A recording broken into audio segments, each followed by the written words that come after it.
Back when I was in middle school and high school, my absolute favorite thing was when we were assigned research papers. Because that meant I got to go to the computer lab! Or maybe it was just lunch. Because after I ate, I got to go to the computer lab! I would open one tab about something school related in case someone started getting suspicious, and in the other, I would play games to my heart's content, or until the bell rang. There were a bunch of really good, fun games, but most weren't. I remember there was this game called Cat Ninja, which was a Super Meat Boy-esque platformer that a friend and I used to play all the time. But since the game didn't save after you logged out, and we could only use the computers after we ate our lunch, we basically had to learn how to speedrun it in under an hour, over the course of like a month. It was a ton of fun, and a valuable use for my school time, obviously. There were several gaming websites I used to frequent, but my favorite was Unblocked Games. 77.com. Because it wasn't blocked by the school Wi-Fi. You get why, right? You see what they're doing here? Okay. This site has a surprisingly large list of games that are all just free for anybody to play. It's actually kind of amazing. Okay, well, never mind. Got him looking! A good chunk of these are weird sports games with no music, and say what you will, but at least they remind me of when I play sports. So realistic. I think the best is this game, Boxing Live, because you can make your own character from all these just great options. I swear, the farther you go, the better the faces get. Oh no, I went too far. No, go back, please, no, stop! Okay, yeah, I think we look good. Yep. Here we go, our first match in the ring. Round one.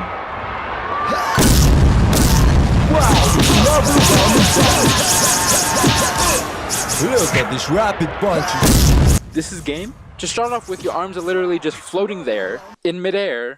So there's that. Also, whenever you want to throw a punch, you have to hold down one of the arrow keys. And the game sound effects just start freaking out for some reason. Counter attack. But then there's the opposite side of things, where when you do a power move, the game slows down and the sound gets way louder. Seriously, it sounds like I'm hitting him with a car or something. Look at these rapid punches. And what is the announcer saying whenever I get back up from a knockout punch? Oh, he gets up with a heart. What? What does that mean? Okay, enough of this crap. I need to play a real game. Like Mine Caves. Yeah. It's the sequel to Minecraft.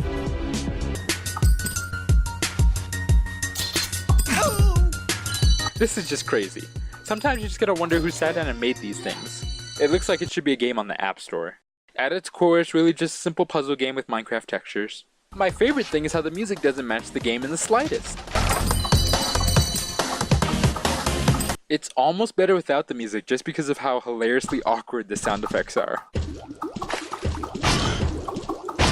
Next up we have another Minecraft inspired game, this one being Mine Blocks. Oh thank God, the game got updated. I'm sure you've all been anticipating this for months. But don't worry, it's out now. What if the loading bar could talk? What would it say? Wow, I never thought of it like that before. That's actually really deep if you don't think about it. I can't presume to know the answer to that question, but you know what I would say to the loading bar? Hurry up, please! Go faster! It's 2D Minecraft, like that's it. What am I supposed to say? I mean, it has all the things in Minecraft, like apparently you can even fight the Ender Dragon. Really? Oh my god. The guy who made this even took the time to put in his own skins for the game, so work was definitely put in. So if you've always wanted a 2D Minecraft, here you go, I guess? There are a lot of these types of games that take inspiration from some of the weirdest things, like Ant Buster, where ants try to steal cake from you, and you use turrets to kill them all. Well, I'm sorry, bust them all. Wouldn't want to get that branding confused. And of course, there's gonna be some Nintendo fan games. I found this one game called Super Smash Flash, which was interesting. But I also found this other game called Plumber's Creed. And yes, it is exactly what you think it is. You play as Mario, but you're also an assassin. Now go! Stylistically, this game looks amazing. As far as I know, all of this is just custom-made pixel art for this game. The main goal is the same as most Mario games, just get to the end of the level. There are added challenges, however, the most important one being that throughout each level there are 3 blocks that you have to hit, or else you won't be able to continue. The blocks are kind of finicky and sometimes don't work. It seems you have to be moving for them to work, but that's still not always the case. And with how fast-paced the game is, a single mistake can lead to death. Because of the other major challenge, To make up for the relatively short and repetitive levels, the game has Koopa guards patrolling around, and if you rush into things blindly, it probably won't end well for Mario. You can stealth past everyone by wall jumping up and over buildings, or by hiding in hay bales. Oh my god, it's just like what real assassins do! On the other side of the coin, you can just murder everyone in your path, just like the way real assassins do. Mario has both throwing knives and a mine he can drop in the path of enemies. And that's basically Plumber's Creed. There's only 9 different levels, and when you beat them all, this happens.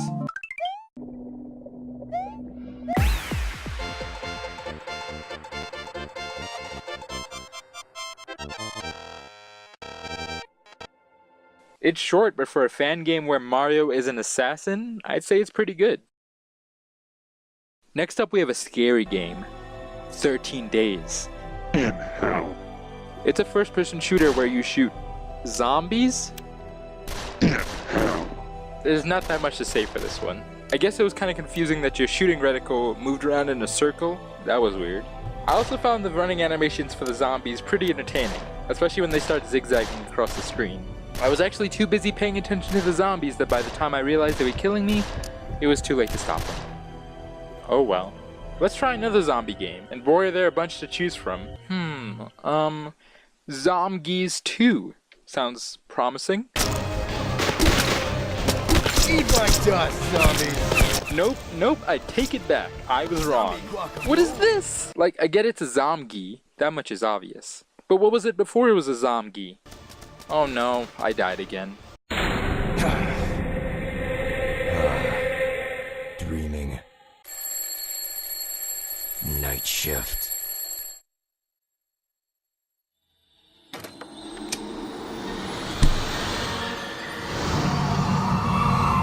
What? So let me get this straight. You're fighting zombies, you die, you find out it was all a dream, you go to work, and then it just starts over again? What kind of demonic Inception time loop is this guy trapped in? Look man, all I want is a simple zombie game. Can't you just give me that? Car eats car. Hey, it could be a zombie apocalypse set in the Cars universe, you don't know.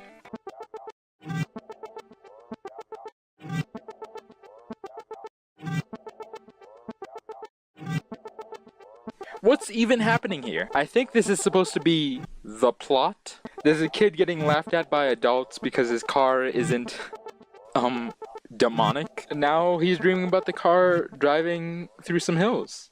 And now he's in a city that was recently nuked. And evil cars are also here now. Press start.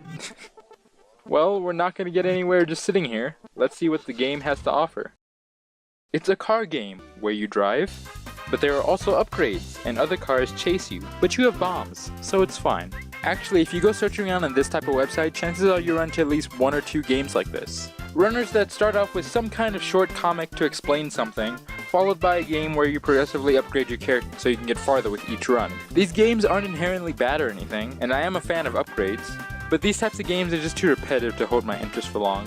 If they felt the need to add a story, they should at least have it give some purpose to what you're doing in the game. Sort of like what Double Edge does. Ariok has appointed 2 of his finest warriors to infiltrate Zeboim and defeat the Undead King, Kedor Leomir. Skyhawk and Sarah Rose must travel through the cursed lands, where many have fallen, and only few have lived to tell their stories. Yeah, I'm pumped, yeah! This game is gonna be awesome! What could go wrong?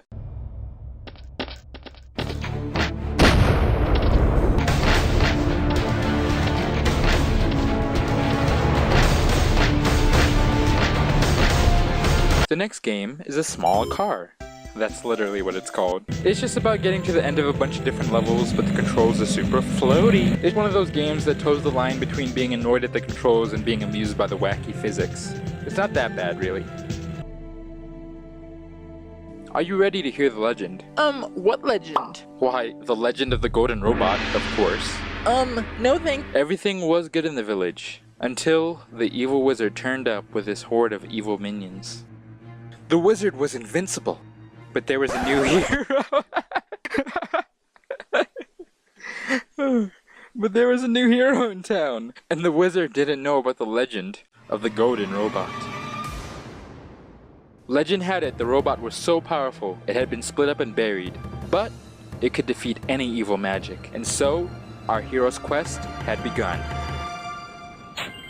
Half of the game is digging for treasure so you can sell it for money, but the other half are epic battles.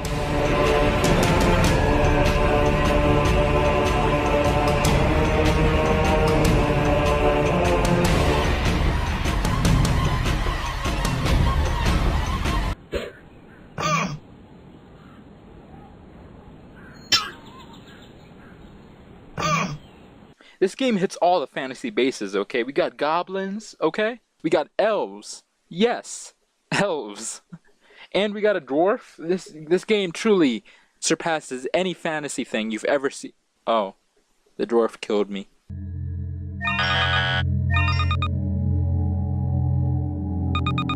What? When you die in this game, you're sent to hell and you have to do quick time events to escape death? Who's wearing some very stylish blue sneakers, by the way. And if you fail, you don't get a game over, you just try again. Okay game, you just keep doing what you're doing. To finish off this video, I'm going to showcase the best games I was able to find while looking around. But before I do that, I want to show you some of the worst. Sort of a dishonorable mentions kind of thing. Well, here we go. Skull Kid. In this game, you walk between this desk and this wall. That's it. I tried to open the door, didn't work. I tried to cut the desk with my chainsaw, it didn't work. All you can do is toggle the music on and off and change the video quality. That's the whole game. Whack my phone. In this game, you can destroy your phone. It's pretty harmless, and it's also part of a series of similar games. The reason I'm only showing you footage from this game is because this video would probably be taken down for breaking terms of service if I showed you some of the others. Can your pet? It's Duck Life. Pillage the Village. Okay, for this one, I'm just gonna show you like the first 30 seconds I had with the game.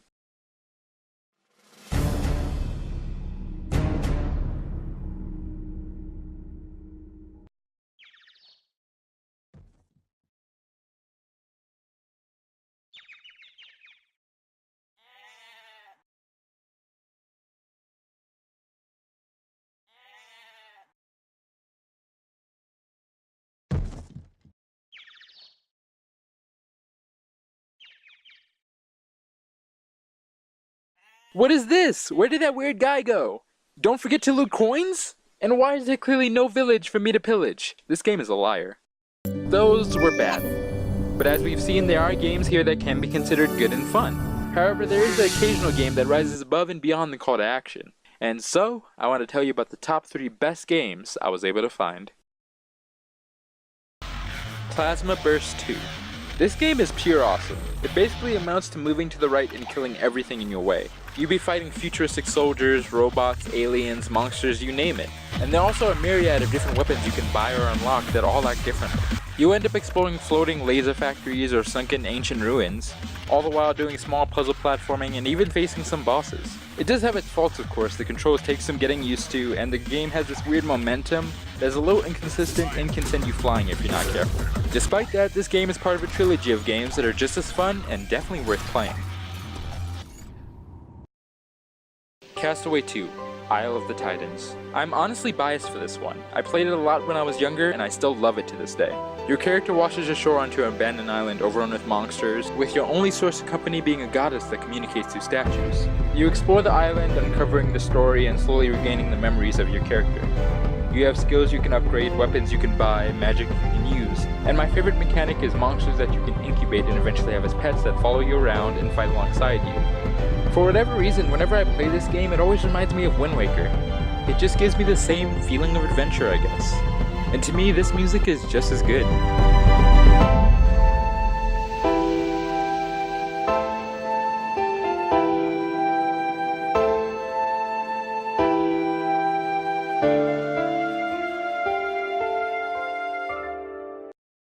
And lastly, we have a game I had no prior knowledge of before making this video. About Face.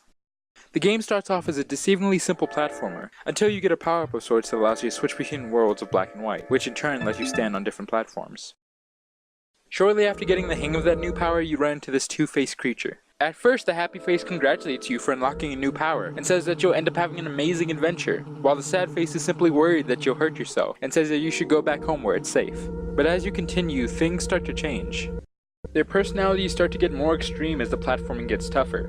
The happy face starts taunting you, seemingly laughing at how tough a time you're having, while the sad face pleads for you to go back home while simultaneously acknowledging that's impossible and your only choice is to move forward towards harder challenges and more death. Things begin to spread from there, as text starts appearing in the light and dark worlds respectively, implying that your character is having trouble understanding which version of itself is the real one.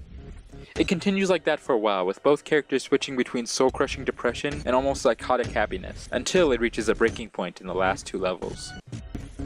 The second to last level has a big emphasis on speed, requiring you to switch between worlds to avoid death, all the while your character is communicating and asking what it is, what it's doing, and which world it belongs to. This theme of confusion is immediately followed by a level that simply focuses on going up, but because the puzzle platforming was so challenging and genuinely confusing, it took me over like 20 minutes.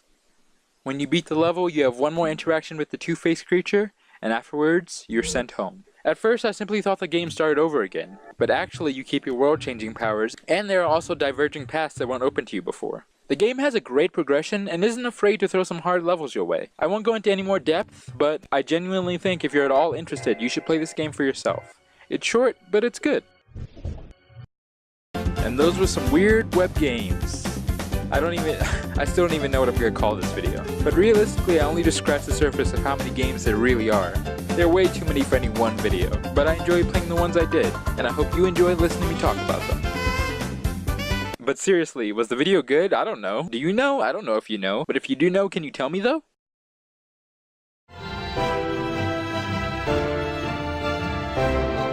And by the way, I put links to the games I enjoyed the most in the description, so if you're at all curious, go down there and check them out. And yeah, that is all, I think. Also subscribe.